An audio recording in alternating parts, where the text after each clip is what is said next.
Já estamos de volta ao vivo com o nosso Manhã da Piedade nesta quarta-feira. E agora vamos falar de um projeto muito bacana. Olha só, Brumadinho, na região metropolitana aqui da capital, vai ganhar um memorial em homenagem às vítimas do rompimento da barragem em Córrego do Feijão, em janeiro de 2019. O Memorial de Brumadinho foi projetado pela equipe do escritório do arquiteto Gustavo Pena. E esse memorial vai prestar, então, uma homenagem às vítimas de uma das maiores tragédias ambientais da história do país. E é sobre este assunto que eu vou conversar agora aqui no programa com a arquiteta e urbanista Laura Pena. Laura, bom dia para você, bem-vinda aqui ao nosso programa. Bom dia, gente, é um prazer estar aqui com vocês. Prazer é nosso. Laura, vamos começar do início, né? Conta pra gente como que surgiu a ideia de criar um projeto como esse, desse memorial lá em Brumadinho. Bom, na verdade, a gente existia o desejo, né, e a necessidade da criação desse memorial. Isso é uma exigência desde o início, né, da pós-tragédia, da Associação das Vítimas, né, e atingidos, né, do rompimento da barragem do Córrego do Feijão. Isso era uma exigência, fazer materializar de alguma forma essa memória, né, marcar esse momento. E aí esse projeto ele foi desenvolvido por 4 arquitetos, né, assim, 4 opções de projeto, e a associação optou, ele elegeu o nosso conceito para representar e para materializar isso que eles chamam de a dignidade da memória, trazer a força, né, do que aconteceu, para que isso nunca aconteça e também para apontar um caminho possível. Então a gente sente que isso é uma missão, a gente é muito honrado com essa missão e a gente está sempre desde o início procurando fazer isso com a maior verdade e da melhor forma que a gente pode, né? Honrar essas pessoas que tão tragicamente sofreram esse brutal evento, né, na vida delas. Então a gente se sente assim realmente honrado de ter essa missão aí pela frente. A gente está bem de corpo e alma, né, e mente, envolvido nessa história e para tentar trazer um pouco de respiro, né, de alento, né, depois de tanta dor. Muita dor mesmo. Laura, como que foi o processo de criação desse projeto? Quanto tempo durou? Como que foi a participação da comunidade, né? Como que eram repassadas essas informações para vocês? Conta pra gente, como que foi essa etapa? Olha, o projeto, o briefing, né, o programa do projeto chegou para a gente de uma maneira mais formal, porque até então isso era uma concorrência. A gente se envolveu demais, a gente fala que a nossa equipe se engajou de corpo e alma, de verdade, entendendo o desafio imenso que era transformar tanto sentimento, coisas tão simbólicas e tão de uma ordem subjetiva em algo objetivo, né? Que é o espaço, que é a materialização. A gente fala que é a materialização dessa dor, dessa memória, dessa esperança. São tantos sentimentos, né, que perpassam esse momento. Então a gente sempre teve esse desafio desde o início. Isso começou no final de 2019, o projeto, e a gente teve a conclusão dele em março desse ano. Todo esse processo, né, de desenvolvimento, submetemos isso à apreciação da Avabrum. Ela teve contato com todas as outras propostas e aí, colegiadamente, eles optaram pela solução. A gente fala que é um processo mesmo que vai envolvendo todo mundo de uma maneira muito forte e funda, porque o tom que a gente quer dar, como que você vai transformar tanta dor em espaço, né? Então, o tempo todo a gente pensou nesses momentos, nesse percurso que é do manifesto, né, de mostrar essa tragédia, da denúncia para que isso nunca mais aconteça. Então ele tem um tom de denúncia forte, mas ao mesmo tempo ele tem um percurso que permite que essa dor, ela de alguma maneira, ela vá ali se purgando. Você tem os nomes de todas as vítimas, né, numa grande fenda que se abre no terreno. Depois você tem o espaço da memória, onde todas as histórias vão ser contadas, onde a vida dessas pessoas vão ser lembradas. você depois aí tem um desfecho que é um lago, onde aquilo ali se mostra, aponta para o lugar onde foi o rompimento, mas mostrando também o horizonte, a possibilidade de renascimento, de outros processos aí por vir, e 272 ipês amarelos plantados no meio do bosque existente, né? Que lembra cada uma das vítimas em meio a percursos, a área de fruição externa. Então, é um memorial muito plural nesse sentido, porque ele conta vários momentos. Ele vai celebrar e marcar muita coisa ali. Não é uma coisa única, não é um sentimento único. Então, para a gente fazer isso de uma forma arquitetônica, no espaço, a gente também teve que trabalhar e entender esse processo. Ele não é monumental, mas ele é forte, ele conta um pouco essa história, ele é uma narrativa que vai passando por todos esses momentos e apontando para um caminho possível a despeito dessa dor tão colossal, né? Durante esse processo de levantamento de todas essas informações para a produção desse projeto, como que foi o contato com os moradores? Teve muita troca, teve muita conversa, vocês ouviram muitos os relatos, as histórias das pessoas que estavam lá, que perderam aí amigos e familiares também, Laura? Olha, a gente, num primeiro momento, a gente não teve contato direto com os moradores. O nosso primeiro contato direto foi no momento da apresentação do conceito. Mas, no entanto, a gente mergulhou muito nas histórias a partir de vídeos que a gente descobriu na internet, de depoimentos, de documentários. A própria foto, o próprio site da Vabrum nos ajudou muito. A gente foi buscando o máximo de informações que a gente tinha para subsidiar um pouco essa história, né? A gente contou com depoimentos de pessoas que viveram essa história, mas de maneira indireta. O máximo de informações que a gente pôde colher, porque até então, como era uma concorrência, a gente não tinha esse canal direto com nenhum dos arquitetos que estavam desenvolvendo isso, teve contato direto com os moradores. Mas a partir do momento que a gente aprovou, que a gente foi escolhido, agora a gente estabeleceu uma relação muito direta com a Vabrum, e tem várias questões, né, que vão perpassar isso, o local onde vão ser acomodados os segmentos corpóreos, como que essa narrativa vai ser contada, porque isso é um projeto conceitual, né? Agora é que ele vai tomar uma forma, que ele vai se desenvolver no conteúdo dele.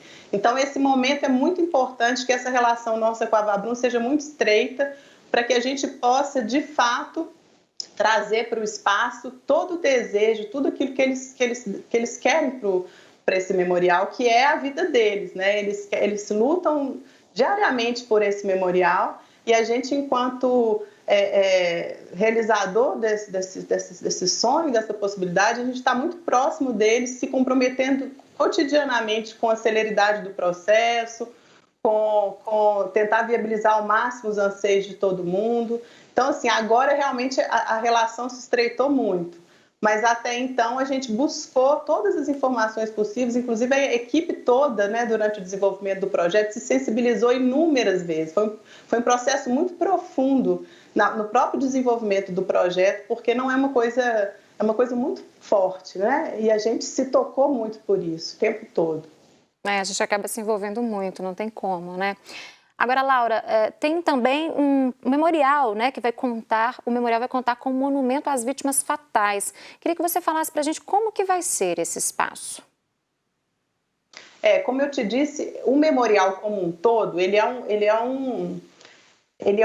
um percurso, ele conta com vários momentos, né? É um terreno muito grande que foi escolhido pela associação, fica no Córrego do Feijão, uma área de 80 mil metros quadrados, com uma grande área de bosque e vegetação preservada e uma área descampada, que é onde vai ser implantado a grande parte do edifício. Esse memorial, então, ele é composto de vários momentos. No primeiro momento, você tem o edifício de chegada, que é onde a gente fala que ele é uma forma retorcida, né? A sua materialidade, sua envoltória, sua cobertura é toda feita com rejeitos da própria lama do local. Esse lugar, ele é o lugar de recepção. Então, a gente não fez uma entrada única, é um lugar que você tem várias fendas e portas, cada um pode fazer o seu percurso, e você chega num grande saguão central, muito escuro, que é de uma certa forma para reproduzir aquela sensação da lama que tomou conta de tudo. Que invadiu tudo. tudo, né? Você tem fendas no teto, que vão entrar pequenos fachos de luz muito, muito finos, mostrando alguma coisa que era o que podia ser visto. E no centro desse saguão você tem uma fenda bem maior, um facho de luz central, que é onde que vai iluminar uma drusa de cristais, que a gente chama, que é a representação das joias, das famílias. São todas essas pessoas que se foram. Elas se foram individualmente e elas estão coletivamente ali agrupadas naquele local. Então é um lugar muito simbólico, que vai falar muito dessa denúncia, dessa tragédia. Nesse espaço ainda, nesse grande edifício, desse edifício central, primeiro contato que visitante, que as pessoas vão ter com o memorial, você tem um espaço ecumênico, que é um espaço de reflexão, é um espaço onde as pessoas vão poder ter eventos múltiplos, né?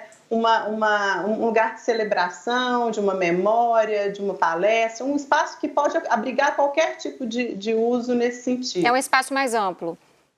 Mais amplo, né? Que você pode ter multiuso mesmo, para qualquer tipo de uso. Uma celebração, o dia que vai celebrar o aniversário da morte dessas pessoas, enfim, é um espaço que pode abrigar diversos tipos de uso. Você tem o café, que é um espaço acolhedor, ligado com o espaço externo. Você tem uma área externa muito gostosa, integrada com a natureza. E aí você chega, então, ali você realiza que você chegou no memorial. A partir desse momento se abre uma fenda, uma ruptura no terreno, dividindo ele no meio e apontando ele. A direção dessa fenda é a barragem que se rompeu, como se ela apontasse para o lugar onde aconteceu a tragédia. Uhum. E ao longo dessa fenda, nas paredes laterais, você tem o nome de cada uma dessas vítimas, que vão aparecendo um a um, contando essa história. Tem o ano que ela nasceu, para mostrar quantos anos que ela teria, com quantos anos que ela se foi, né? E aí, no centro disso tudo, no meio desse percurso, acontecem várias coisas.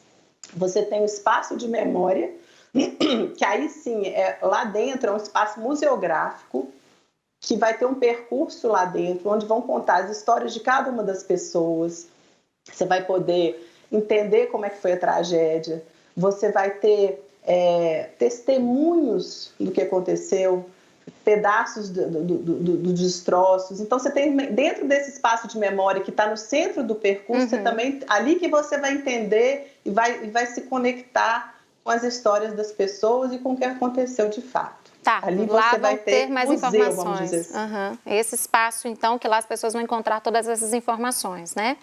Sim. Agora, e nesse espaço, só para concluir, nesse espaço, acima desse espaço solto, né, assim, da fenda para cima, a gente tem a metáfora que é um quadrado inclinado, que a gente diz que é a grande cabeça que sente e chora.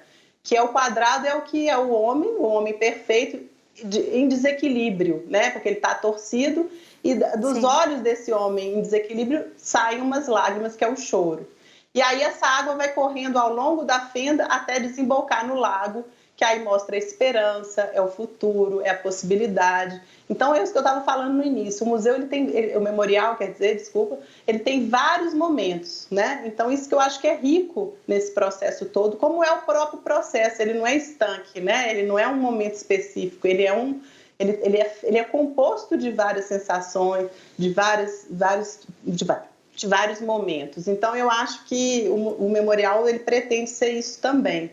Tá certo. Para a gente fechar nossa conversa, Laura, quais serão as próximas etapas em relação ao início das obras por lá? Bom, como a gente foi, então, contemplado, né, com a eleição do projeto, agora a gente está desenvolvendo o projeto executivo. Como eu disse, ele era um projeto conceitual, ele ainda vai absorver inúmeras demandas, necessidades, vão incorporar as outras disciplinas, a parte estrutural, a parte hidráulica, elétrica, tudo isso para fazer o projeto ser realizável do ponto de vista executivo.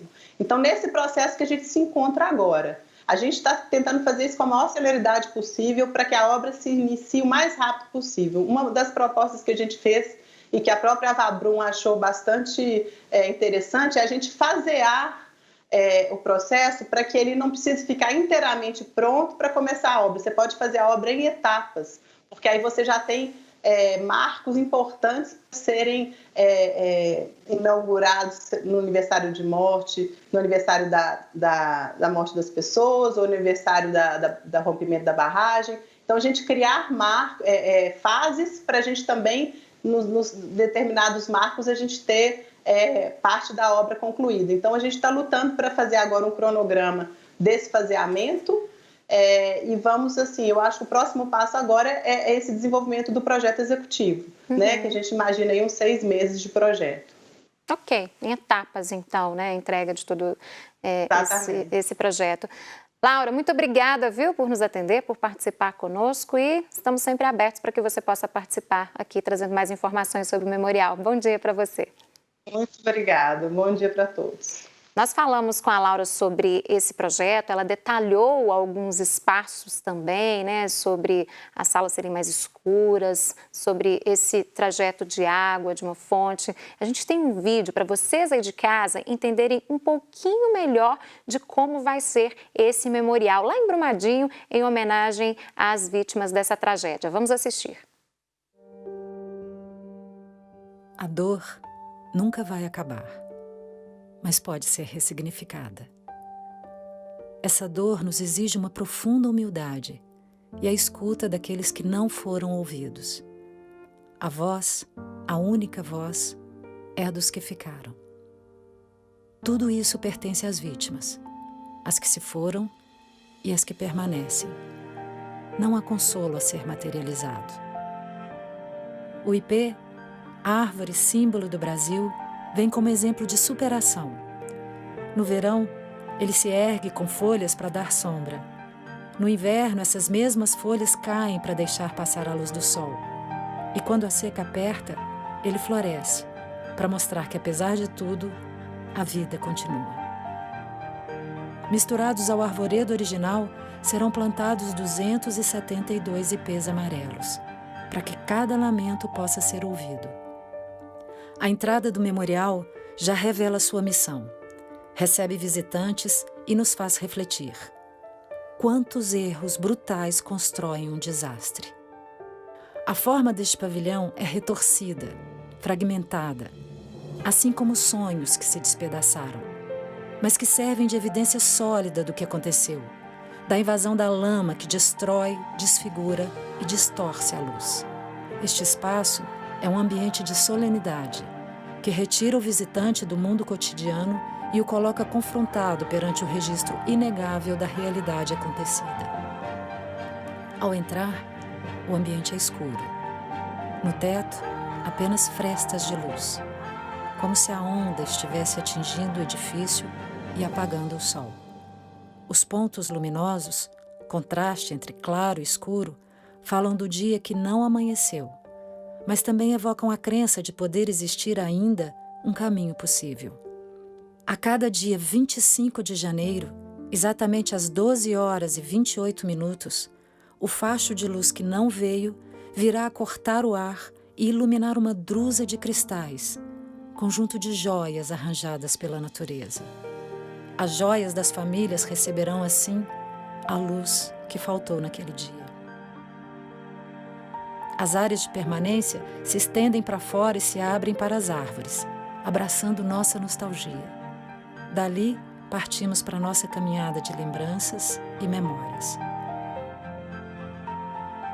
O percurso é cortado no terreno em direção ao rompimento, uma linha no tempo e no espaço, que aponta o lugar da fratura gigantesca.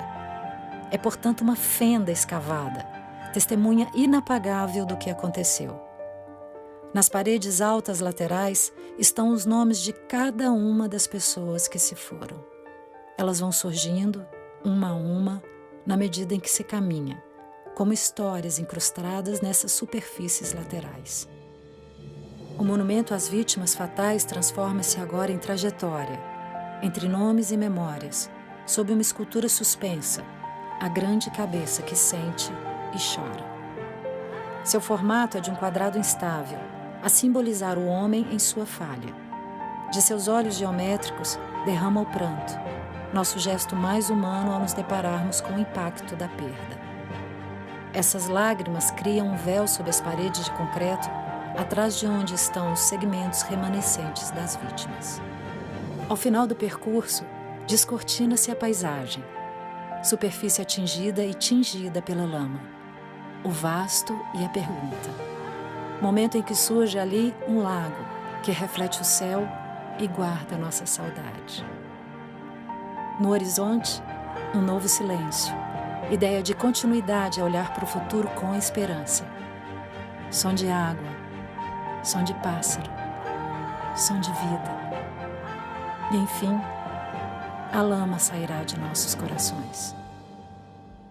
Bacana, né, gente? A gente assiste esse vídeo e faz refletir um pouco, né, sobre tudo que aconteceu lá. Que esse memorial sirva para acalentar, levar um pouco de alegria a essas famílias, né, a todas essas pessoas que foram vítimas dessa tragédia.